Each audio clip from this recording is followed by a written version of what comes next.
Welcome to the Everyone Counts volunteer training. My name is Corey Brindley, and I'm from the University of Arizona's CIRO.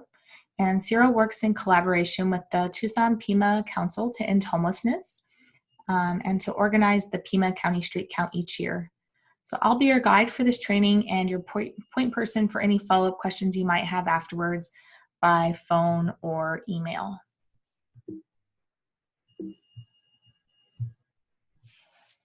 During the training, we'll cover the following topics. We'll introduce the Tucson Pima collaboration to end homelessness, explain a little bit about who they are, what the goal of the street count is, what to expect as far as the roles on your teams go, what to expect on the day of the count, which is coming up here very quickly on Wednesday, January 29th from about 6 a.m. to 11 a.m. We'll talk about how to successfully complete surveys, how to safely complete surveys. We'll look at the survey in detail, going over the questions and also watching a mock role play. We'll talk about how to keep the information you collect in surveys confidential and how to plan with your team. So the Tucson Pima collaboration is a coalition of community and faith-based organizations, government entities, businesses, and individuals. And their mission is to reduce and end homelessness and address the issues related to homelessness in our community. They're better known as TPCH. So TPCH aims to act as advocates for the homeless, to provide leadership and serve as experts and advisors to local planning and funding bodies on issues that impact services to homeless people, to increase community awareness and support for people experiencing homelessness, and to support ongoing implementation of the City of Tucson and Pima County's plan to end homelessness. So what's the goal of Everyone Counts? The goal is to get as accurate a count as possible of people experiencing homelessness in Pima County. It's a big goal, but because of volunteers like you, we're going to do a very good job at reaching it. So why do we count? We count for a number of reasons. Firstly, the Department of Housing and Urban Development, better known as HUD, requires an annual count of people experiencing homelessness each year at the end of the year in January in order to receive important federal funding for housing and other homeless services. Also, our community needs accurate data, and we use this data to determine the size and scope of homelessness in our community, to plan services and program accordingly to address local needs, to measure progress in addressing homelessness, to measure performance of individual programs and the system as a whole. And then HUD uses our data that we collect to understand the extent and nature of homelessness in Pima County, but also throughout the country as other counties across the country are doing similar counts. HUD uses the data to provide Congress with information on services provided and gaps in services that exist. They report to Congress and the OMB on performance, as well as they use the data to make funding decisions. So where do we survey? We survey all of Pima County, which is a really large area, by dividing the county into over 50 sectors and assigning these sectors to teams of volunteers like yourself. It's a very large area, but because of the wonderful Everyone Counts volunteers, we are able to successfully cover this area, and we do a great job at counting the folks that are experiencing homelessness in this area. So let's talk about what to expect of the team leads and interviewers. Team leads are expected to connect with all team members prior to the day of the count to ensure that every team member completed a confidentiality waiver and a training. They're expected to manage the team members and the geographic area they're assigned, which we also call a sector. They're going to be the point person for unclear terms, how to complete the survey, how to talk to people in the area, and also for emergencies that might pop up. Team leads are going to serve as the liaison between Street Count headquarters and the team. So they'll be the person that calls in any problems or challenges or asks for support from headquarters. Only team leads should be calling into headquarters. They'll also be handling any challenges or emergencies. They'll They'll be talking to headquarters if you need more volunteers, gift cards, or surveys on your team. Team leads are ensuring that surveys are legible and completed accurately. So when volunteers turn their surveys into team leads, they'll be checking them to make sure they're completed accurately. So don't be surprised if your team lead comes back to you with a survey and asks you to explain what you meant or to fix some handwriting. It's their job to make sure that when they turn those surveys into headquarters, that the people that we have for data entry can look at the survey, figure out what's on there, and enter data as accurately as possible. Team leads are also responsible for returning surveys, like I said, as well as any leftover supplies like leftover surveys or gift cards to headquarters. So interviewer volunteers need to complete a training like the one you're completing right now, and sign and submit a waiver to Everyone Counts. They need to show up on time to the count day on the morning of Wednesday, January 29th to meet with their team. They need to complete surveys accurately with all the people they encounter who might have slept outside the night before. They need to write as legibly as possible. And when they have questions or aren't sure how to answer a question, to make sure they write legible notes on the surveys that a data entry person can try to interpret. And then they should also be positive representatives for Everyone Counts. On the morning of Wednesday, January 29th, you should expect to meet with your team in your sector just before the sun comes up. Your team lead will have a plan for you about how to survey your area with the rest of your team members. And you'll likely be surveying in pairs of 2. You could also be in groups of 3 or larger. You'll be trying to locate people who didn't have shelter the night before in your sector. You'll invite the people that you encounter to complete a survey, and if they agree, you'll read all the questions as they're written and write down the person's responses as accurately as possible. If you have questions or challenges that arise for you while completing surveys, please communicate them with your team lead for guidance, and your team lead will help you to figure out what the best next move is.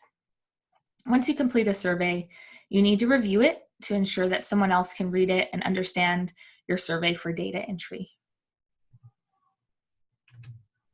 On the morning of the count, it'll likely be chilly out, but will warm up as the day progresses since you'll be out from about 6 a.m. to 11 a.m.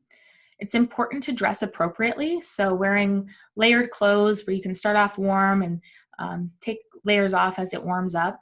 It's important to wear comfortable closed-toed shoes. You're going to be walking outdoors, sometimes in washes, sometimes in areas that aren't the safest, so it's good to have some good shoes on to protect your feet. It's also important not to wear too many accessories, especially like flashy, expensive-looking accessories. You don't want to wear items that draw attention to yourself. We should be blending in on the streets. The only thing that should be signifying that we're someone unique or special would be your Everyone Counts lanyard or some Everyone Counts stickers so that they know who you are, that they know that you're a part of the Everyone Counts team. It's important also to carry an ID and a cell phone with you if you have one, and to leave other valuables behind. I would recommend leaving purses or bags in a vehicle for safety. You want your hands to be free to carry your clipboard and your surveys and to be able to write down people's responses. You don't want to be burdened with a lot of extra valuables or extra personal belongings. It's best to just take as little as possible. Cell phone, ID, water, pen, clipboard, surveys.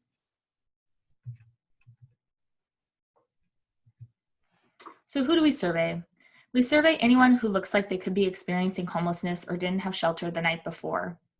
Things that might tell us that someone is experiencing homelessness would be you see someone carrying a lot of bags or what looks like their belongings in a cart. You see someone who doesn't look like they've had regular access to a shower, or maybe someone sitting or laying on the ground or at a bus stop or in front of a business like a convenience store. You see someone walking kind of aimlessly or walking around in the same area for a long time. But I find that the best way to find people to survey is by walking up to people you encounter in your sector. And this can be someone who looks like they're experiencing homelessness or not. But just walking up to folks that you see in your sector and saying, Hi, I'm from Everyone Counts, and I'm trying to find people who didn't have shelter last night. Do you know this area? Do you know where I might find someone who slept outside last night? By saying this to anyone you encounter, it increases the chances that you'll find people who are experiencing homelessness in that area. Typically, people will tell you where to find people like that in the area, or they'll reveal to you that they themselves slept outside last night or didn't have shelter the night before. So saying a statement like that is a really nice way to ask people if they're experiencing homelessness without directly telling them that they look like they're experiencing homelessness.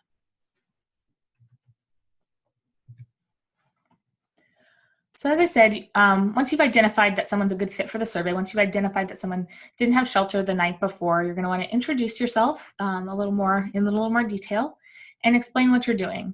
And you do this by reading the script that's written on the top of your survey. The script will explain that the survey is confidential and that people may decline all or portions of the survey. It's important to remember that no one's required to complete a survey and that they can skip any questions they like. So if someone doesn't want to complete a survey, that's fine. Just move on. And if they want to complete a survey, but there's a lot of questions they don't want to answer, that's fine as well. Just skip the questions they don't want to answer. You'll give a $5 gift card or a cold weather kit to people who are experiencing homelessness and complete a survey. If you come in contact with someone who's under the age of 24, and wants support, or someone who's a veteran and wants to get registered for VA services, you'll find information on your team contact list form about how to call in that moment to get help for someone who's a youth under the age of 24 or a veteran. And if you don't have this form, your team lead will have those forms in your kit and we'll be able to share that with you. So to complete a successful survey, these are some suggestions.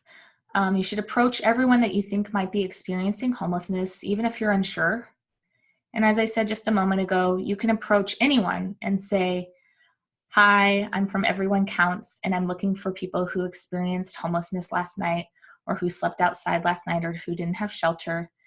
Do you know where I might find someone like that? And that's a great way to just introduce yourself. Once the person's responded and said, that they experienced homelessness last night, you'll introduce yourself a little further and explain what you're doing, and then you'll follow the survey script as closely as possible. You want to ensure that only interviewers like yourself are completing the surveys. There will be times where someone that you're interviewing asks if they can fill the survey out themselves. Sometimes they'll be really adamant about wanting to fill the survey out themselves, but they can't. This is an important rule for Everyone Counts, that only volunteers should be reading questions and writing down responses on the surveys.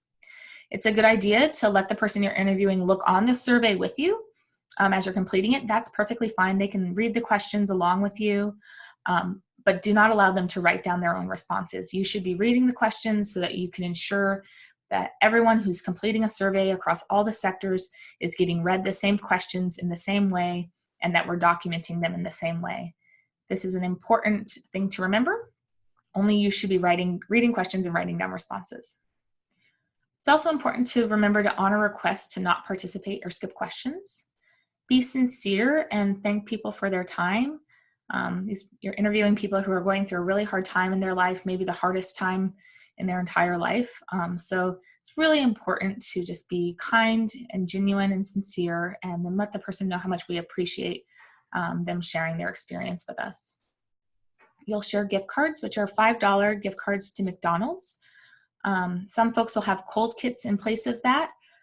Cold kits are a bag that typically has like a granola bar, sometimes socks, a warm hat, or gloves. They vary a little bit from bag to bag, but we share those with folks that maybe gift cards aren't the most appropriate. And then we also have resource information. Your team lead will have all these supplies in your box, in your sector box. And the resource information is a Get Help card that you can share for different resources like housing and food and showers. Most homeless folks have seen these, but not everyone has, so feel free to share those as you see fit. It's also really important when completing surveys to keep aware of your surroundings. Know where you are and who's around, who's within earshot. If you start talking to someone, be sure to stay out of like a tight or enclosed space. If they're in a tight or enclosed space, suggest that you maybe walk across the street or to another area. Say, hey, I'd like to complete the survey with you over by this tree if you don't mind. Maintain an appropriate distance from the person. You don't want to be really close in the person's face or really close to their body. You want to provide them space to feel comfortable and for yourself and your safety. Think about the person's privacy while you're conducting a survey. Are there a lot of people around within earshot? Is there someone standing nearby that's listening? Be aware of those things, and then ask the person, do they feel comfortable answering the questions right here, or would they prefer to walk to another location where there's some more privacy? That'll help that person to feel really safe and know that you take their information seriously and will keep it safe. There might be times where things escalate for a reason or another. You always want to remain calm and try to de-escalate any tense situations. It's a good idea to keep your team lead's phone number in your phone if possible, and if a situation gets too heightened, to give them a call, or if it's a real emergency, call 911. When you're completing a survey, you want to think about your body language and kind of just how your body's positioned to the person you're surveying. It's important not to crowd anyone. You want to aim to be at a 45-degree angle when surveying. That 45-degree angle allows that person to look onto the survey with you. So while you're reading questions, they can read along. They can also see how you're documenting their responses, which is really important. People want to see what you're writing down, especially when it's about them.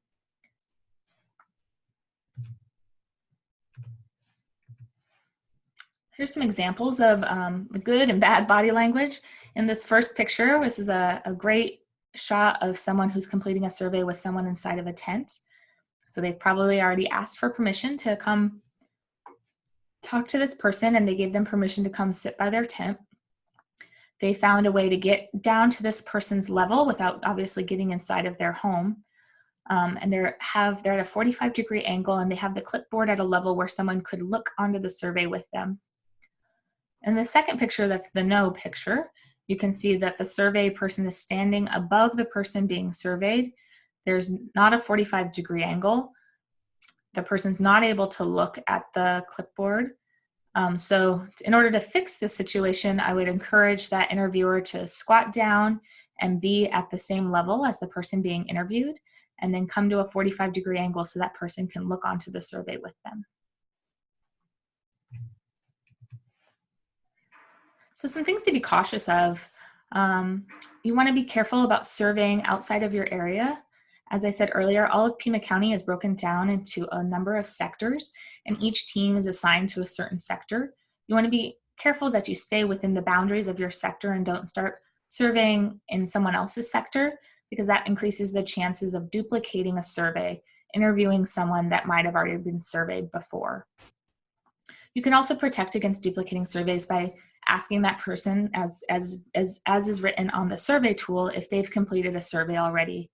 If you get this sense for some reason or another that someone has completed a survey already, but they're saying they haven't, don't worry about it. Just go ahead and complete the survey with them, but make a note somewhere on the form that explains why you think this might be a duplicate survey.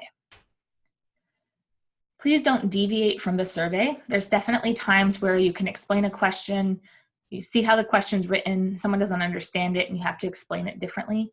That's fine, but please be sure that you're responding to the questions that are written on the form, and then reading each question as it is and reading each question. If there's a question that you feel uncomfortable with for some reason, it's important that you talk to your team lead about that, because we need people to complete all the questions on the survey. Each question on the survey has a very important purpose and allows us to get the information that we need to report to HUD and to report at the local level. We've talked about allowing people to complete the survey themselves. Don't do it. Only you should be completing a survey. Making sure that you explain that the survey is confidential. It's important to be careful about how you react to people's responses. Sometimes people are going to share some very alarming information with you. It's important not to be judgmental and make any kind of statements back to people. just to take the information they're sharing and document it, and then move on to the next question. Be sure that you don't mandate that anyone participate in the survey. If someone doesn't want to participate, that's fine. Just allow them to go on. And please don't offer to give anyone money, rides, or promise them any kind of housing or services. I'm sure that many of you work in the field of homelessness or as a case manager in behavioral health or in some other kind of helping profession. That's not the hat you're wearing during the Everyone Counts Count Day. During the Everyone Counts Count Day, you are just there to complete surveys with people experiencing homelessness and not promise any services. So safety, an important topic. These are some suggestions about how to stay safe. It's best to follow your team's plan and stay in the same area as your team. If you're going and covering a large area with your team, be sure that you're always with someone else. Keep a buddy. Be in pairs. Be mindful of the clothing and possessions that you have with you. And trust your instincts. If something feels bad or unsafe, leave that situation. Get out of there and call your team lead if you need support, or call 911 if it's a real emergency. Maintain those safe and respectful distances. And then think about tents and cardboard boxes and areas where people are sleeping or laying or keeping their possessions as their home. Those are those people's homes. And just like you'd want someone to respect your home, we need to respect these people's homes. And so if you're walking towards someone's tent or into someone's camp or towards someone on the street that's sleeping, please call out to them rather than walking directly into their area. Just say, hey, hello, good morning, I want to talk with you, rather than just walking in. Especially when walking into a camp, you want to announce yourself a pretty good distance before you start walking into a camp and ask if it's okay if you enter the camp area. People are going to have dogs and pets and animals. You want to keep yourself safe by calling ahead so that they can secure an animal and keep you safe. Be careful about touching people or touching people's pets. It's not your job to wake anyone up to complete a survey. If you've called out to someone who's sleeping and they don't rise or don't wake up, that's okay. Then just let them sleep. You can always pop back over, a few minutes later, 30 minutes later, an hour later to see if they've woken up and then talk to them. We definitely don't want to invade people's personal space. Same with dogs. A dog can seem really friendly, but you don't want to just go and pet a dog without talking to that person and asking for their permission to pet their dog. So we're going to jump into training you to use the Everyone Counts survey. We're going to start by watching a mock interview between Emma and January. Emma does a great job at completing the survey, but can improve in a few areas, which we'll talk about after the video. So if you have a copy of the survey available, please pull that out and follow along during the mock interview. You may have that in your email from your team lead. And you can see when you're following along, see if you can determine where Emma could improve.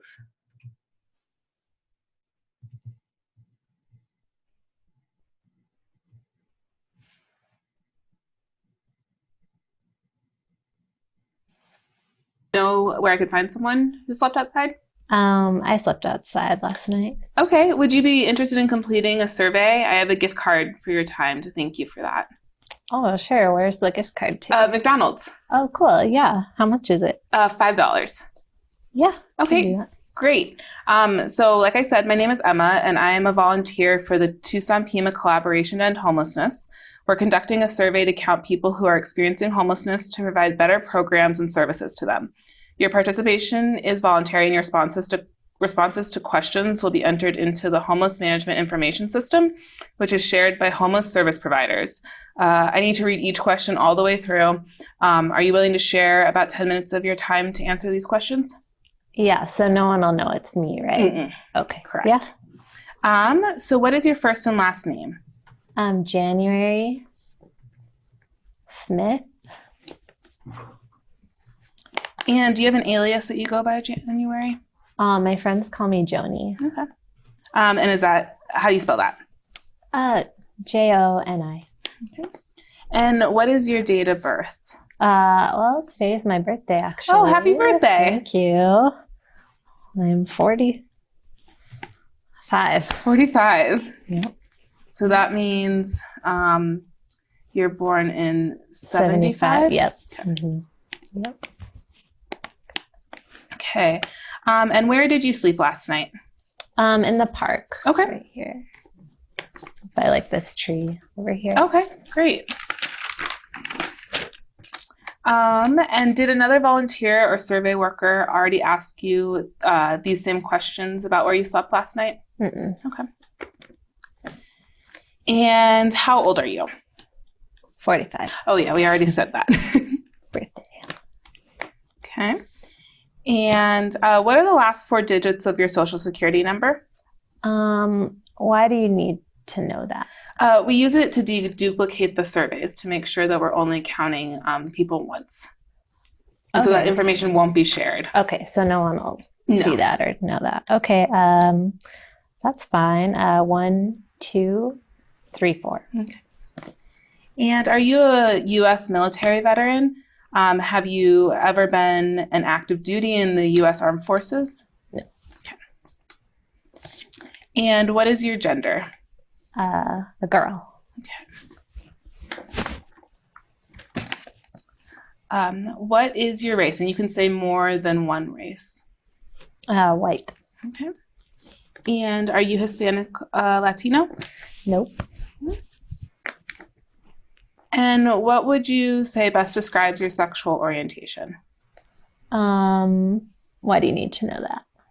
We're trying to have a better understanding of people who are experiencing homelessness so that we can make sure that we are providing services that fit people's needs. Okay. So like, am I gay or no? Mm-hmm. Okay. No.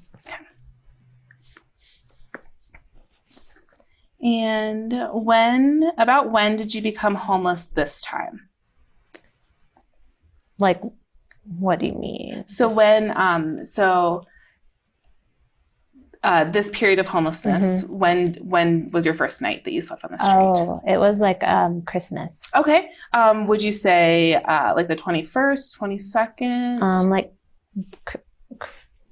Like Christmas Eve. Okay, so 24th? We'll say Yeah. that? Okay. Yeah.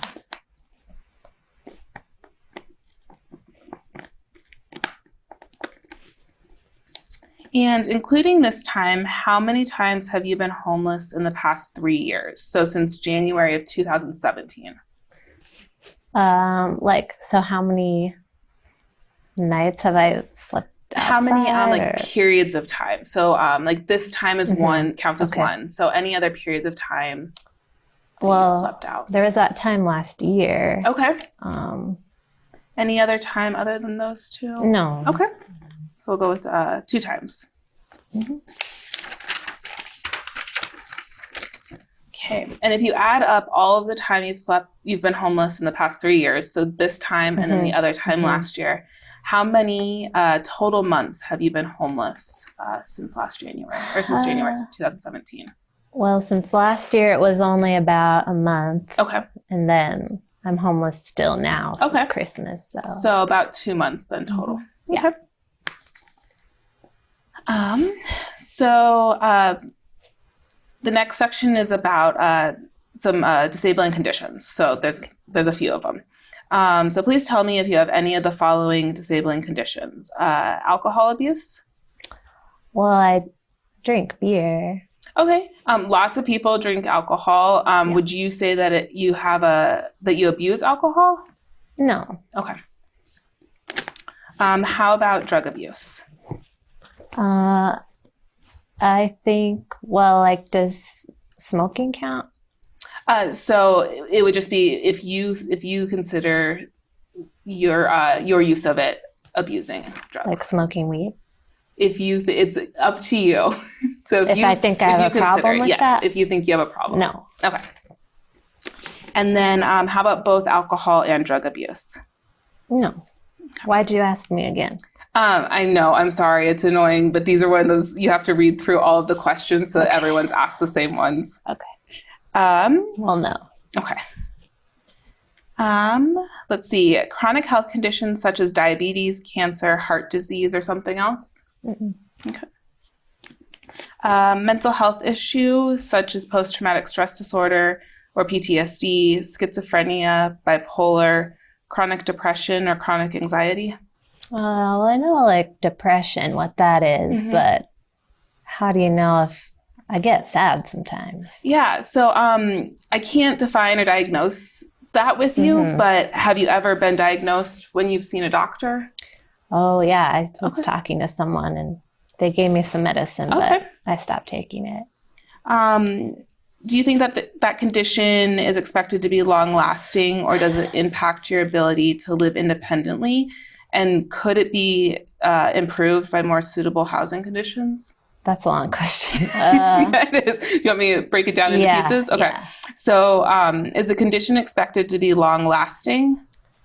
Well, I hope not. Okay. I mean, I'm happy now. Okay. Do you think it impacted your ability to live independently? No. Okay. And would it be improved by more suitable housing conditions? Well, if I had a house, I'd feel better. Okay. Okay. So I don't know what you...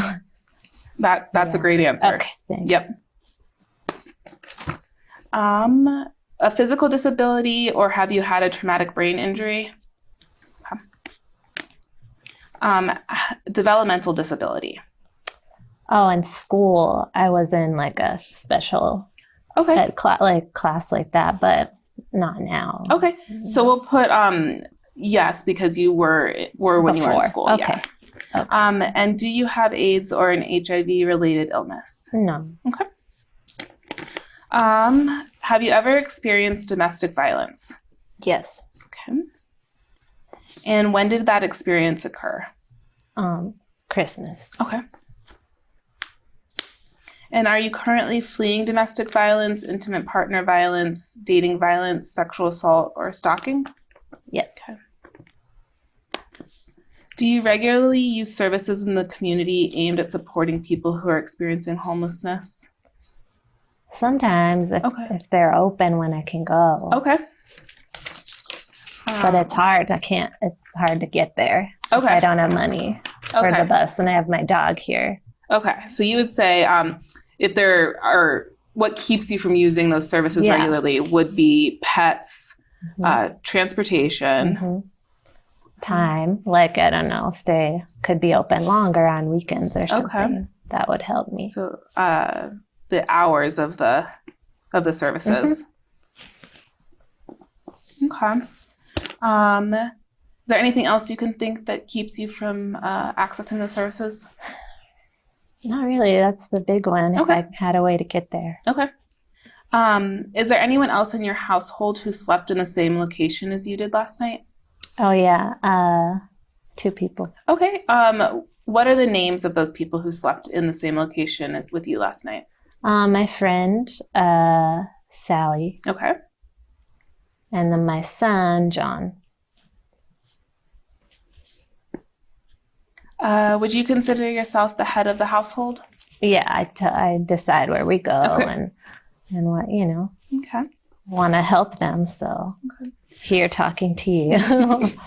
How many people in your household who slept in the same location last night probably won't complete a survey like this today? Well, Sally might, but we're going to go after this. So probably just me. Do they also get a gift card? Do I have to bring them out? Yeah, no. So we can actually, if you want to help us with those surveys, we can do that, and we'll have gift cards for them as well. Okay, so I can just talk more with you. Okay, we can do that. So we'll have one for Sally and then one for John, right? Cool. Okay, so if you'd like to help me complete those family surveys, I can get you a gift card for each of them as well. Yeah, that's fine. Okay, great. Thank you. Thanks.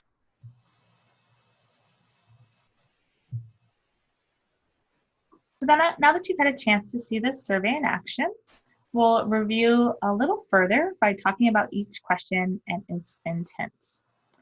And we'll also review places where Emma could have improved her interview with January, though she did a great job. So on this first page of this survey, you can see that we ask about your location when completing an interview, what your name is as the interviewer, the date and time that you're completing this interview. And this information is really important for us to have in order to identify when a survey might be a duplicate survey. And we'll talk more about that in just a bit. So you'll begin the survey by reading the statement that's written there for you. You'll say who you are, just as Emma did, and introduce what you're doing. You'll talk about the survey being voluntary and that a person has a right to refuse any question that they'd like. You'll talk about where the data is going. It's being entered into the Homeless Management Information System, which is better known as HMIS. And though it's being entered into the system is confidential and will only be used to organize our data from the count and allow us to report the data out to the general public in Pima County, as well as at the federal level to HUD. You'll also explain that you're going to read each question all the way through, which you noticed Emma did a number of times. She just explains, she apologized for having to read each question all the way through, but that's what was required. And then you'll ask if the person's willing to complete it, to offer about 10 minutes of their time to complete the survey. If they say yes, that's them giving their consent to start the survey, and you will. If they say no, that's fine. You thank them for their time, and then you end the survey there. Unfortunately, we can't share a gift card with people who don't complete a survey, so they won't be able to receive a gift card unless they complete a survey.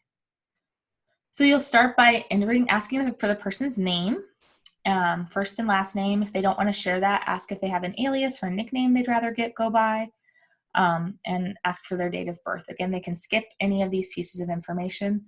They're just helpful for us for deduplicating surveys. You'll ask where the person slept last night. Notice right after that question it says, do not read categories.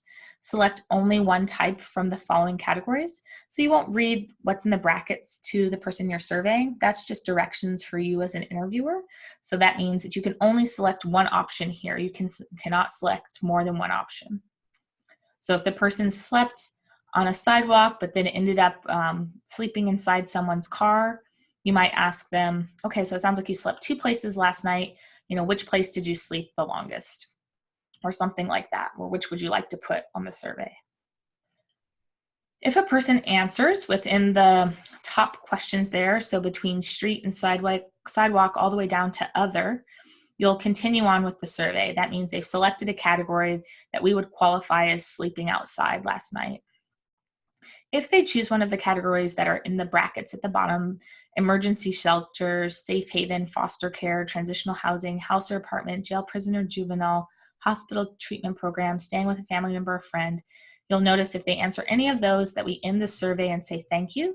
This means that the person, though they may be homeless, they didn't sleep outside the night before. They slept in some type of shelter, and then that means they were likely completed a survey like this in the shelter the night before, so there's no need to complete it with them again.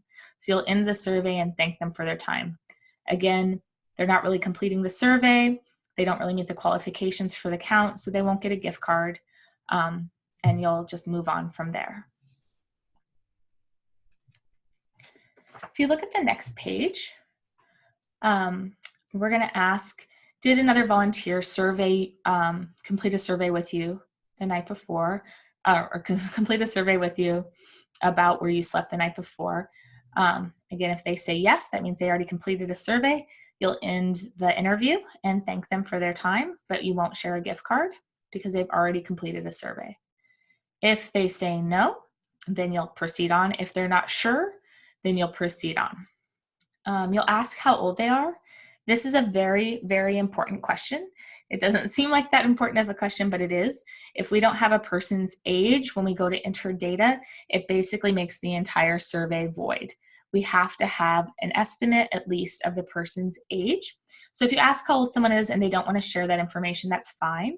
You can say instead, okay, are you under 18? Are you 18 to 24? Or are you over 25? If they don't want to answer still, then it's your job to make your best guess about how old that person is and mark one of those categories.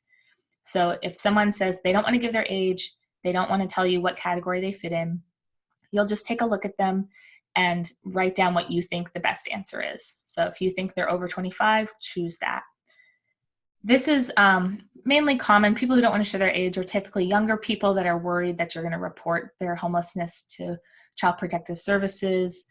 But just make a guess and then move on.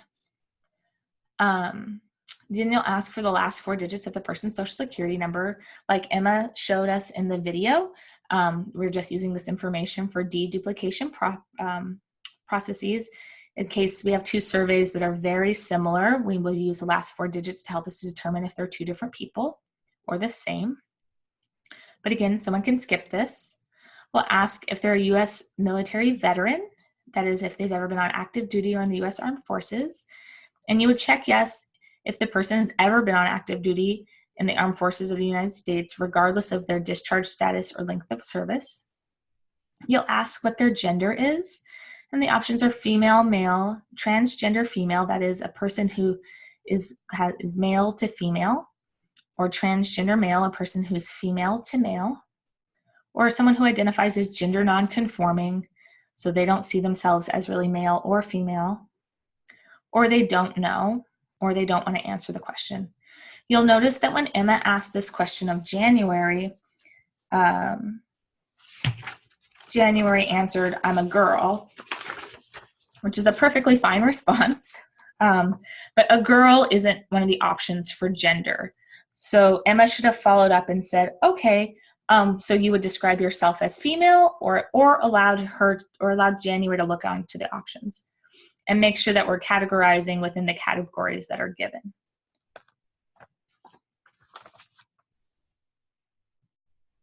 On the next page, we're going to talk about race.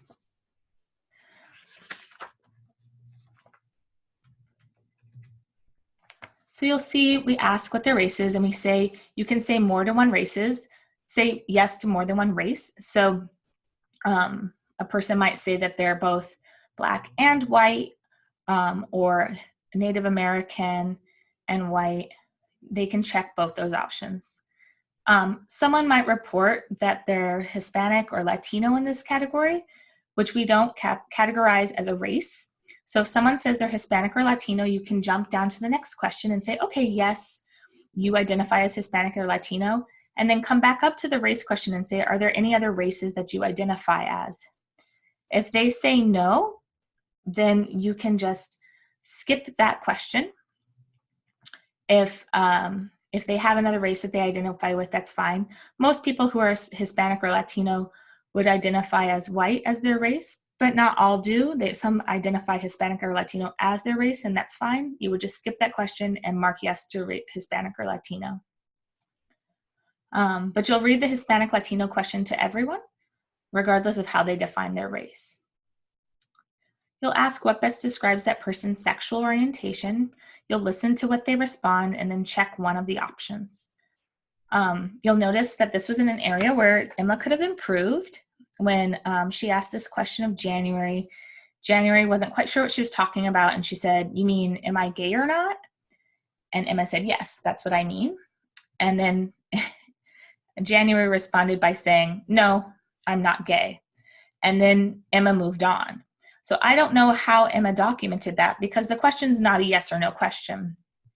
So if you read this question to someone and they say, "I don't know what it means," all you have to do is say, okay, would you say your sexual orientation is heterosexual or straight, gay, lesbian, queer, pansexual, bisexual, asexual, other, don't know, or refused? If someone then gives you an answer that's not listed here, you would do your best to categorize it. If someone says, "Oh, I'm not gay," you might say, okay, do you identify as heterosexual or straight, or something else? And then allow that person to answer. Then you'll ask about, when did you first become homeless? This is also a really, really important question for our survey. It allows us to determine chronic homelessness. And chronic homelessness is defined in a very, very specific way by HUD. And so the next series of questions are helping us to identify people who are experiencing chronic homelessness in order to get a very specific type of funding to address chronic homelessness, which is something that's really important to our community. So please take these next questions very seriously. You'll ask about when this person first became homeless this time. So this episode of homelessness they're experiencing now, we want to know when it started. It may have started that day. It may have started a month ago. They may have been homeless for the last 5 years, and that episode of homelessness started 5 years ago. It can vary greatly. So you'll put down what that person says when they started becoming homeless this most recent time. And then you'll ask them on question 11, including this time, so this episode of homelessness that they're experiencing, how many times have you been homeless in the past 3 years? That is since January 2017. So basically we're asking over the last 3 years, how many different times have they experienced homelessness? Someone who's been homeless that whole time would only have been homeless one time, even if it's not their first episode of homelessness. So you'll put down the number of times that the person says. On the next page, we continue talking about chronic homelessness. We ask them to add up all the times they've been homeless in the last 3 years since January 2017 and give an estimate about how many months total over those 3 years that they were experiencing homelessness. So if this is their first episode of homelessness and they've only been experiencing homelessness for like the last 2 days, you would choose 1 month. If it's anything less than 1 month, you still choose 1 month. And then obviously if they've been experiencing homelessness for more than 12 months, so it could have been for 10 years or a year, you would choose more than 12 months.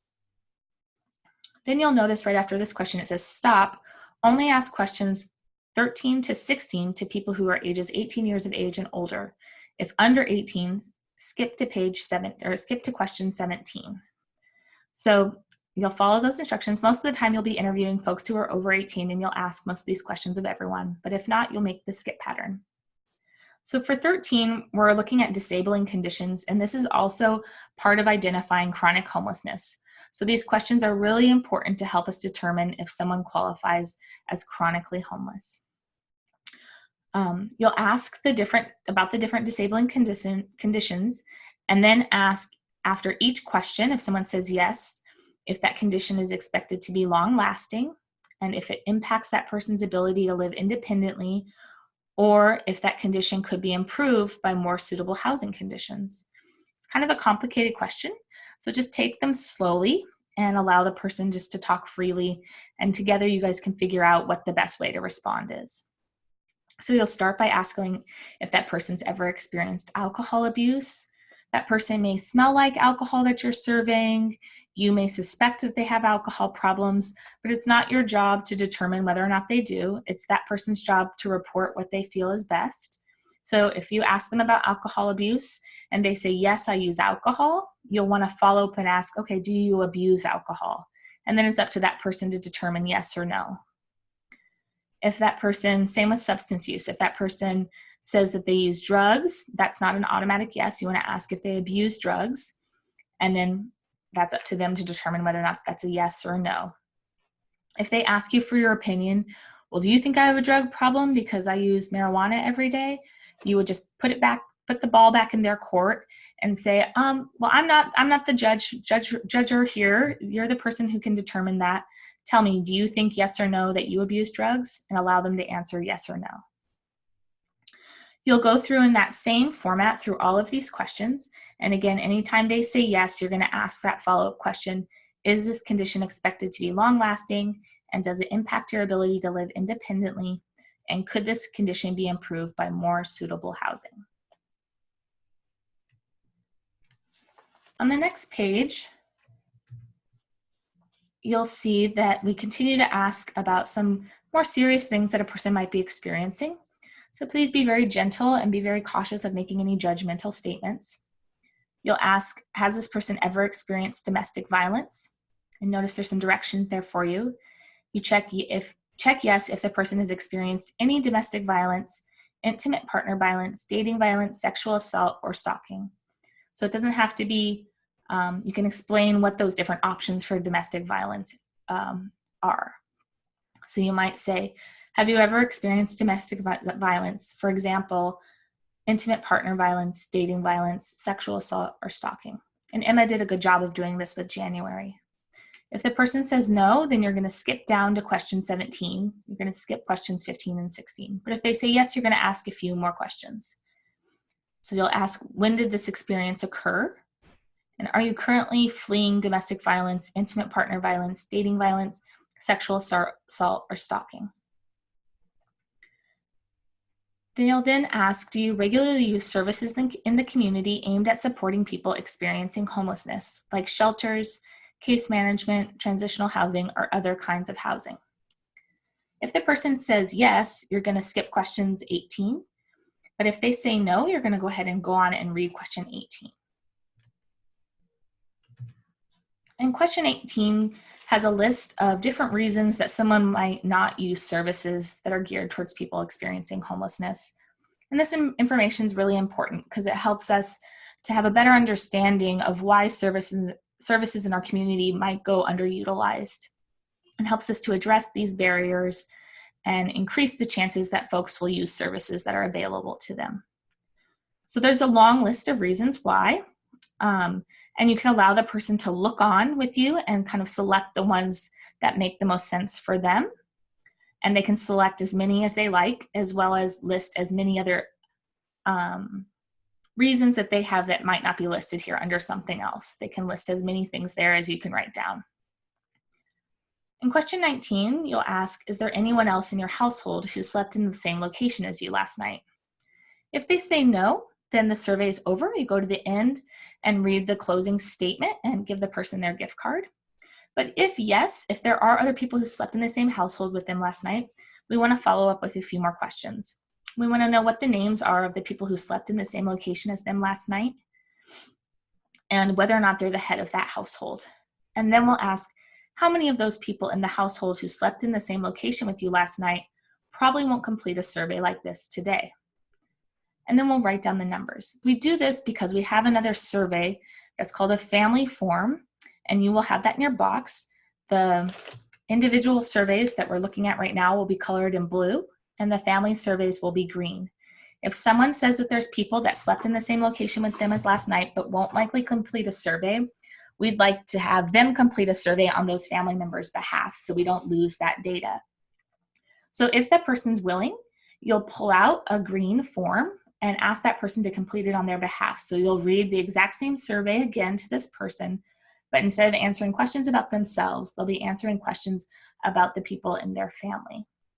And then we'll be able to give them a gift card for each of those family members for which they complete a survey to take back to that person to thank them for their information. We ask for the people's names so that we can see the families together. They don't have to share the names if they don't want to, but it's helpful for us to see the size of the families together. So then once you've completed as many surveys as family members they disclose, you'll thank them by reading the closing statement on the back of the survey. You'll say, those are all the questions that we have for you now, and we realize that some of the topics covered are personal and can be difficult to talk about. We appreciate your willingness to participate today, and thank you for taking the survey. If they had a family member they wanted to report for, you would pull out that green form and start the next survey. And here you can see the first page. We're not going to go through the family member survey because really it's identical to the survey we just reviewed. The questions are just verbed a little bit differently because rather than answering questions about themselves, they're answering questions about the person in their household. So for example, the first question reads, how is this person in your household related to you? Where did they sleep last night? So that is the survey tool. Hopefully you have a better understanding about how to read the questions to someone you're surveying and how to record their answers. Some other important details to remember while completing surveys with folks in the community is, as we mentioned, to ensure that all the handwriting that you have on these forms is legible. Other people have to read this information and enter it into a database, and all your time and effort will become meaningless if we can't read what's written on the forms. It's also really important, as I mentioned earlier, to document the specific location time, and who's completing the survey at the top of each survey. We're going to use that information to deduplicate surveys. So if we have two surveys that seem very similar, we'll look at the time and location that the survey was completed to see if there's any potential for that person to have moved from one location to another in that amount of time. Sometimes there is the possibility that someone moved across town and completed two surveys in two different sectors, but that information will allow us to figure that out. And when I say location, I don't need GPS coordinates or anything super specific. More like Santa Rita Park would be an example of a good location, or the corner of Grant and Alvernon, or CDO Wash. Whatever location the area you're in is helpful. You only want to use one form per individual. It's not a time to save paper. And if you run out of surveys, if you start running low on surveys, please let your team lead know so that they can bring you some more surveys, or so that they can call headquarters to get more surveys.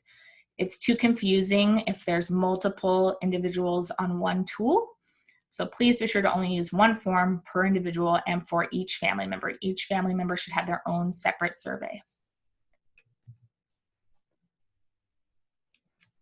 It's crucial that you practice the surveys before you begin doing them with someone who might be experiencing homelessness. This is really important to ensure that you feel comfortable completing surveys on the day of the count, and to help you identify any questions that you might have for your team lead about this survey. Some of these questions are really tricky, and it's important to know that you can navigate the survey well before you get out there. So please take the time to practice the survey a few times with someone who can pretend that they're experiencing homelessness. If questions come up for you, direct them towards your team lead, or please feel free to email me or give me a call. I'm happy to walk you through how to navigate the survey. So as we discussed before, you might encounter youth or veterans while surveying in the field, and we would consider these folks special populations. If you encounter a youth, which is anyone under the age of 24, we have very specific services available to them through our youth count. So on your contact form, which your team lead will have for you, there's a name and cell phone number of Megan Sains, who's the youth coordinator at our family services. And you can't give that phone number out for them to use at a later time, but if that youth wants services right in that moment, you would call Megan Sains and help connect that youth to her, and she would then guide that youth through the steps that they need to take to get connected to services in that moment. Similar for veterans, if you encounter veterans who say they haven't been connected with the VA or need to get registered at the VA, you can call the number on the contact form and follow the instructions there, and the VA will make a plan to come and connect with that veteran and get them connected to services. If you're completing surveys with someone and they say that they want to get connected right away to services, though we can't make any promises that we can deliver services, someone on your team should be VI SPDAT trained. And a VI SPDAT is the assessment tool our community uses to refer people to housing programs. And so each team should have someone who's VI SPDAT trained and can administer a VI SPDAT. So if you identify someone who's interested in housing, like seriously interested in that moment, you can have them talk to your VI SPDAT trained team member, and that person might be able to complete a VI SPDAT with them in that moment, though that person would need to take that VI SPDAT back with them to their office to enter it as they usually would in their place of employment. Those VI SPDATs should not come back to headquarters for us. We don't have the means to enter VI SPDAT, so that would need to go back with the person on your team. You can also make note of these special populations on your maps. Each team has a series of maps, and you can mark down where you're completing surveys. So you can put an X down anywhere on the map that you completed a survey with someone who was experiencing homelessness. If that person happened to be a veteran, you can put a V on your map, or a Y if they were a youth who was experiencing homelessness. If you completed a VI SPDAT with someone, you can put an S on your map for VI SPDAT. And then you return all of your maps marked to your team lead, and your team lead will bring those to headquarters with the markings. So media, it's pretty rare that you would encounter media in the field, but if that were to happen, it's really important that you not share any confidential information with them, that you speak on behalf of TPCH or CIRO, or allow the media to interview or film anyone without their consent. You would want to direct them immediately to headquarters, give them my phone number or Claudia Powell's phone number, and we can talk with them about how to cover the street count. Just make sure that you're ensuring confidentiality of anyone that's around when the media kind of enters your area. So this is an example of the confidentiality waiver. You may have already signed one of these. If not, you'll be required to complete one of these. Your team lead will ensure that you're required to complete one of these before you begin counting on Wednesday the 29th. And basically this form talks about how to treat the information that we're collecting. You must treat the information gathered through the street count as confidential and not share it with anyone. TPCH defines sensitive information as client names, nicknames, or any other identifying information, as an address or location or whereabouts, any personal finance information, including social security numbers, or related information like that. Health information is also considered confidential, and all of this information should never be released or shared or discussed without any kind of authorization. So it's important that as you're completing these interviews, you recognize that that information is just between you and that person. And once you complete it, you're turning that information in and not having conversations with your teammates or family members at home about the information you learned. One more slide about legibility. The team leaders are really responsible for legibility of your team surveys, but make it easier for them by writing as cleanly as possible. And when you don't know how to respond to a question, just make really nice notes on the side of the survey so that we can figure out the best way to enter the data. If you haven't already, please connect with your team lead by phone or email to ask about the meeting place and time for the morning of the count on Wednesday, January 29th. You want to save your team lead's contact information in your phone or some other place that's easily accessible for you during the count. And you want to start practicing the surveys as much as possible so that you're prepared to complete surveys on the morning of the count.